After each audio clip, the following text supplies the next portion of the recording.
Confirm টিকিটের হাহাকার সমাধানে আজ থেকে বেশ কিছু অসংরক্ষিত স্পেশাল ট্রেন চালু করছে পূর্ব রেল।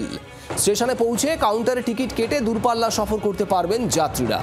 পর্যটনের মরশুমে সুবিধা হবে আগাম বুকিং না করা যাত্রীদের। উৎসবের মরশুমে অনেকেই বেড়াতে যেতে চান, কিন্তু রেলের রিজার্ভেশন 60 দিন আগে ওপেন হওয়ার পর প্রায় সঙ্গে সঙ্গে বুকিং হয়ে যায়। এই অবস্থায় কালী পুজো, দীপাবলি, ভাইফোঁটা এবং ছট পুজো উপলক্ষে যে সমস্ত যাত্রী দেশের বিভিন্ন রাজ্যে যাতায়াত করতে চান তাদের জন্য এই প্রথম অসংরক্ষিত একাধিক স্পেশাল ট্রেনের ব্যবস্থা করল পূর্ব রেল। এই ট্রেনগুলিতে কোনো আগাম টিকিট লাগবে না। প্ল্যাটফর্মে গিয়ে সেখানে টিকিট কাউন্টার থেকে টিকিট কেটে সরাসরি উঠে পড়া যাবে ট্রেনে। আগাম কোনো রিজার্ভেশন বা সংরক্ষণের ব্যবস্থা না থাকায় আগে এলে আগে পাওয়া যাবে এই ভিত্তিতে আসন বন্টনের দায়িত্ব দেওয়া হচ্ছে আরপিএফকে।